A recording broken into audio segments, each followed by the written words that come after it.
আজকে আমার মনে পড়ছে শহীদ রাষ্ট্রপতি জিয়া রহমানের কথা। আমি কৃতজ্ঞ চিত্রে শহীদ রাষ্ট্রপতি জিয়া রহমানের কথা আমি স্মরণ করব, যিনি ইরাক ইরান যুদ্ধের বন্ধে হস্তক্ষেপ করেছিলেন।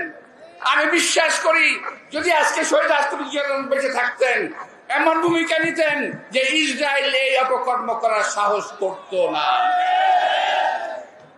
বাংলাদেশে এমন নেতৃত্ব প্রয়োজন, জিয়া রহমান দরকার। এই জিয়া রহমান যিনি সারা বিশ্বের মুসলিমদেরকে নেতৃত্ব দিতে পারবে। আমরা বিশ্বাস করি আমাদের নেতা তারেক রহমান তার যোগ্য উত্তরসূরি।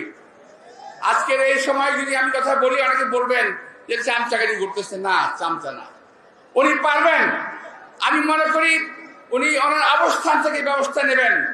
আমি বিশ্বাস করি সারা বিশ্বের, সারা বাংলাদেশের মানুষ আজকে আমার নেতার পিছনে থাকবেন, আমরাও তার পিছনে থাকব।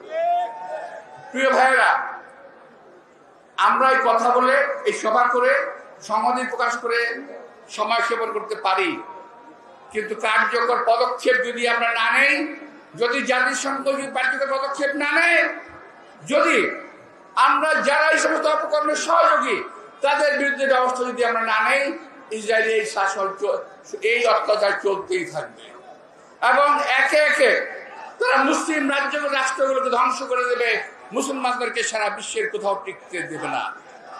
আমরা এটাও খেয়াল করেছি, শুধু ইসরায়েলে নয়, আমাদের প্রতিবেশী দেশেও মুসলমানদের উপর অত্যাচার হচ্ছে।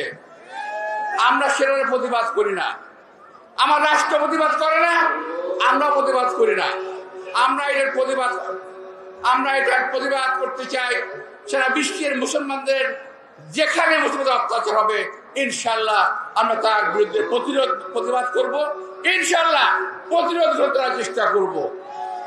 প্রিয় ভাইয়েরা, পরিশেষে আল্লাহ তাআলার কাছে কামনা করবো, হে আল্লাহ, তুই আমাদের শক্তি দাও যাতে আমরা ইসরায়েলি বাহিনীর বিরুদ্ধে, এই ইহুদি বাহিনীর বিরুদ্ধে আমরা রুখে দাঁড়াতে পারি। হে আল্লাহ, তুমি শক্তি আমাদের দাও।